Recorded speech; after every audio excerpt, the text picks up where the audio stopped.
This is the Little Moments Count radio podcast, created in partnership with community radio stations throughout Minnesota.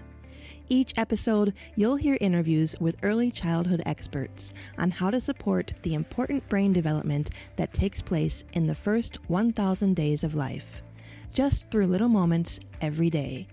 Learn more at littlemomentscount.org/podcast. And you are listening to WFNU LP 94.1 FM. It's Frogtown Community Radio. This is So St. Paul. I'm your host, Katie DeSelle. Every Thursday from 5 to 5:30, we bring you the best that St. Paul has to offer. In our capital city, we spotlight the people, things, and places that make St. Paul a great place to live and visit. This episode of So St. Paul is presented in partnership with Minnesota Public Radio and Little Moments Count. Little Moments Count is a statewide collaborative focused on helping parents and caregivers learn about the importance of brain development in the first 3 years of life. Nearly 80% of brain growth happens in the first 1,000 days, and small moments of interaction like talking, playing, reading, and singing help create the pathways that build a child's brain during the early stages of life. More information is available at littlemomentscount.org. I am very excited because today we have on the show Dianne Haulcy. Dianne is the Assistant Commissioner of Early Childhood at the newly formed department, the Minnesota Department of Children, Youth, and Families. She is known for her extensive leadership in early childhood development, advocacy for racial equity, and commitment to enhancing community engagement through initiatives like Little Moments Count and the podcast Early Risers.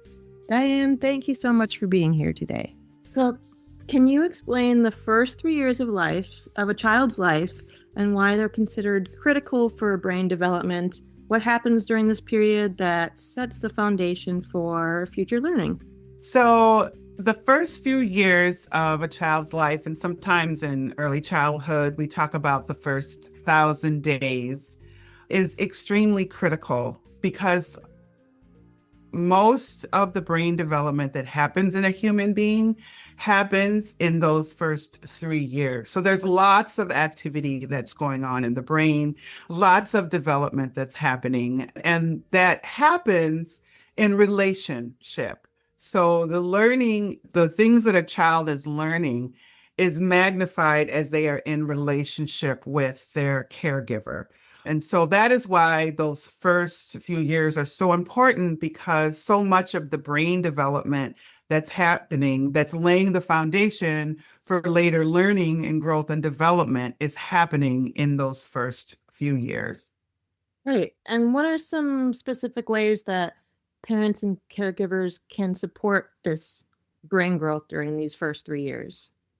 The first thing that parents and caregivers can do, that many parents and caregivers just do instinctively, is to build a relationship with that child, is to bond with that child. And sometimes when babies are first born, we do some of these things instinctively by placing them on our chests or just holding them, responding to their cries. When they cry, feeding, bathing, all of those things. Let the child know that they are safe and that they're cared for, and allow that relationship to build. But then anything, as you're interacting and building that relationship with your baby, with your child, it's important to do all the things that we do. Read to them, talk to them. I remember when my kids were first born, and for some reason, instinctively, I just started narrating my day, like everything. I didn't even realize I was doing it until one of the nurses came in and said, "Oh, I like the way you're doing that." I didn't even realize. But narrating what you're doing, singing any songs, especially if there's songs that are important to your family, your community, or your culture, singing those songs, talking, and then reading anything at any level when they're first born. But then, of course, developmentally appropriate material you're reading to your child can help them learn to read at that young age. So talking and reading and singing, all of those things help build and continue to build up that relationship and that bonding between the child and the caregiver. That's great. We had another guest on a couple weeks ago who was talking about when they were parenting their young child, they would read the back of a cereal box. Like it was just anything, just to have that interaction with their child. So Yeah, you said I you love that. when you would narrate like that things that you were doing during the day, can you go a little bit more into that of what that looked like for you? Yeah, it was very early on. So if I was lifting up my child and swaddling them or wrapping them in a blanket, I would just say, this is what we're doing. Yes, come on. Let's put this blanket on you. Oh, it looks like you're sleepy. Oh, it looks like you might need a change. Let's see what we need to do to get your diaper changed. So I would just talk and narrate whatever we were doing at that time just throughout the day, throughout whatever we were doing, just repeat those things. And it became just our natural way that we communicated. And for a child, especially a newborn, hearing your voice is comforting to them because, especially for a mom or a dad or whoever has been around while that child has been in utero, they've been hearing your voice for all those months. And so coming out and continuing to hear your voice, it's comforting to them. Yeah. And I think that's a really important point, like especially for new parents who maybe want to do everything right and want to have a baby genius. Yeah.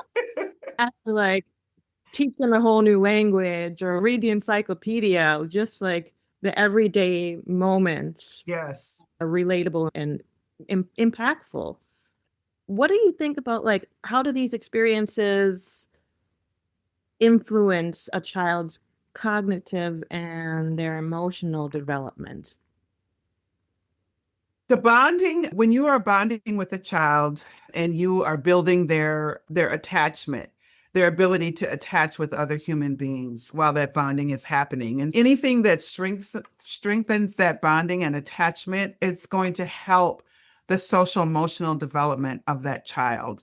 And so the more secure and safe a child feels, the stronger their social emotional development will be. What's also important to know about social emotional development, especially for an infant or a young child, is that it's very closely connected to their primary caregiver's emotional balance and emotional well-being as well. So they are very in tune because of that bonding and attachment. They are very in tune to especially nonverbal cues because they may not understand language yet, but they are completely understanding nonverbal cues. If they're getting nonverbal cues from their caregiver, that their caregiver is anxious or worried or depressed, they're feeling that. But on the flip side, if they're getting nonverbal cues that things are good, things are steady, things are fine, they're getting that feedback as well, which is building up their social emotional development. The other thing is sometimes everything is not all wonderful all the time. Life just unfortunately doesn't work like that. And young children also learn that if their caregiver is, for instance, feeling sad for a period of time, and then they go back to feeling fine, then they know that it's okay to feel sad for a short period of time, that eventually we will go back. And those changes that happen in our own emotions and are definitely picked up, children are definitely picking up on that, and it's securing their emotional development. The other thing about cognitive development, like we mentioned before, talking about brain development. So anything that we are doing that's building that child's brain is helping with that cognitive development. So as we're talking and reading, they are learning too to talk and read, and all of that is building on the foundations for their cognitive development. That's, I'm glad you mentioned that because when you said the nonverbal communication is really important and it's important for the child to see the parent like happy. I was thinking like, are you supposed to smile at your child the whole time and laugh? But the that's not, as you said, real life things happen, right? So Yeah.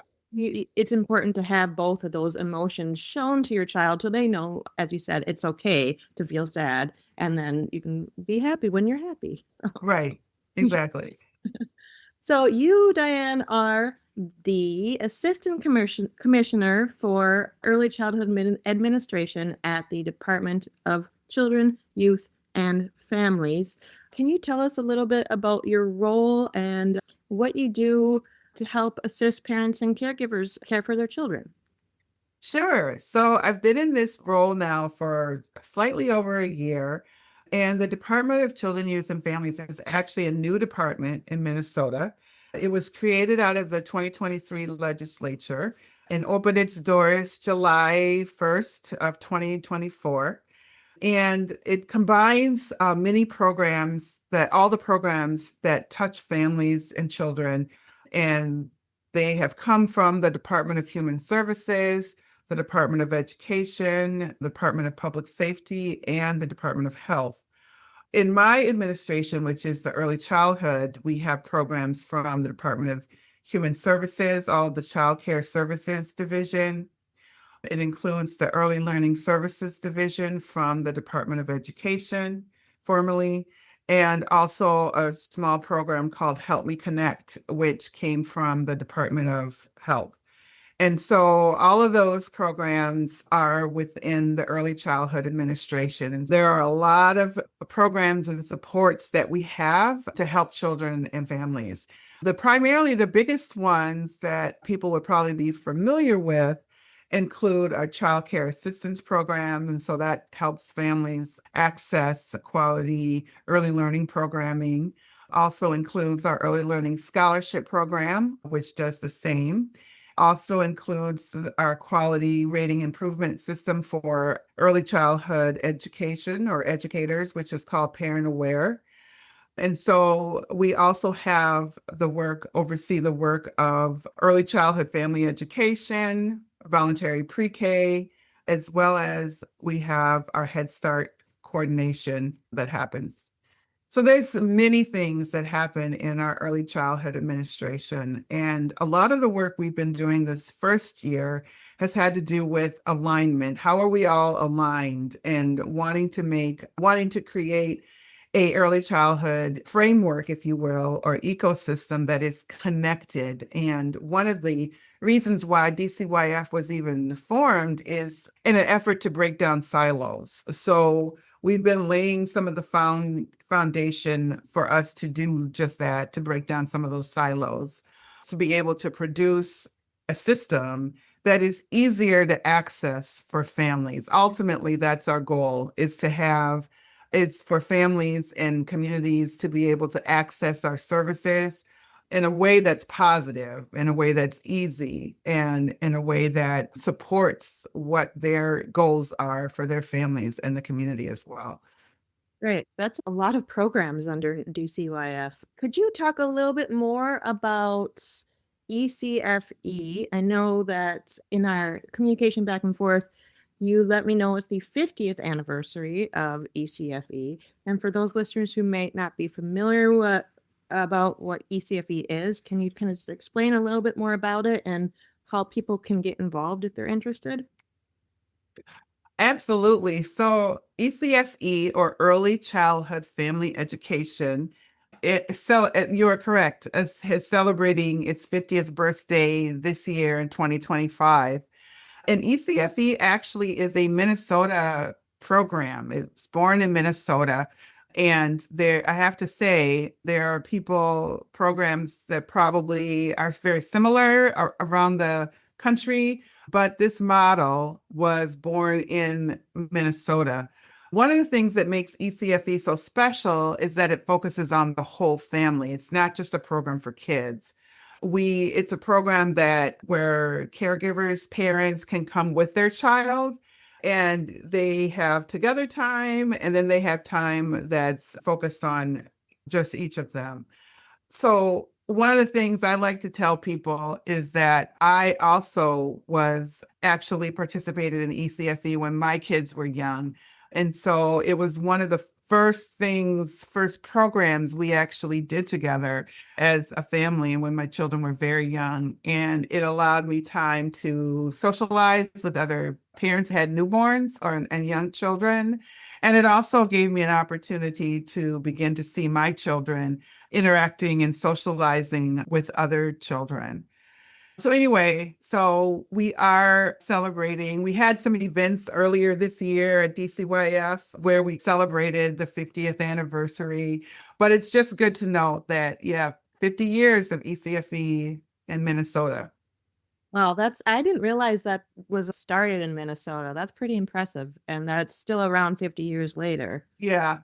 Yeah. I also, when my daughter was younger, participated in ECFE, and I really appreciated not just the fact that I got a little bit of a break and she could go be with other children, but the relationships I built with the other parents were really helpful. Yeah. As a new mom, not really knowing what I was doing, and then feeling a sense of community with other people who also were feeling like they didn't know what they were doing either. That was nice. And then, of course, the instructors there were very helpful and gave us a lot of good information. Yeah, we hear that a lot from parents is that one of the things they love about ECFE is that relationship that they're able to build with other parents who are in the similar situations. So, yeah. And I actually still am in contact with some of the parents that I met 13 years ago. Oh, wow. To see how all of our children have grown, and it's just I like that we still have that community from ECFE who started it, so that's pretty neat. Then you also mentioned Help Me Connect. Could you talk a little bit about what that is and what kind of a resource that is for parents? Sure. Help Me Connect is basically a program that helps families get connected to resources. So it has a phone line, but there's also online ways online that you can seek out and ask for support. And so basically, if you have a child that is 8 years old or younger and need help trying to figure out resources for them, especially if you have what we see often like what we might call more complicated needs. Help Me Connect is a place where you can go to get that help, to communicate with somebody that can show you what the resources you have available to you are. So it's a really good program. It helps a lot of people. So there is an email address that you can reach out to, helpmeconnect@state.mn.us. So the phone number you can call is 1-888-711-1151.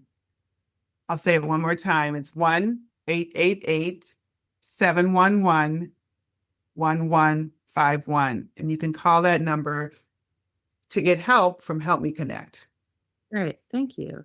If you had one piece of advice or a message you'd like to share with parents and caregivers about their role in shaping the future of their children during these first 3 years, is there a piece of advice or a message that you would like to give to these parents and caregivers? Yes, my message would be that as a parent or caregiver, your involvement is essential.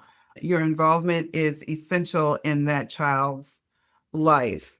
But the other message I would give is that most likely you are doing good. You're doing good things. You're doing right by your child. A lot of times, especially new parents, are plagued with either insecurities or guilt about being a parent.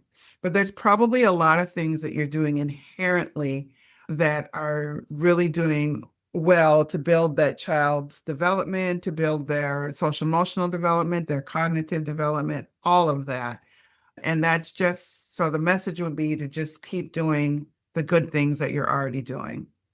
That's great. And I think that's really important. There's too many people out there telling parents that they're not doing the right thing. Yes.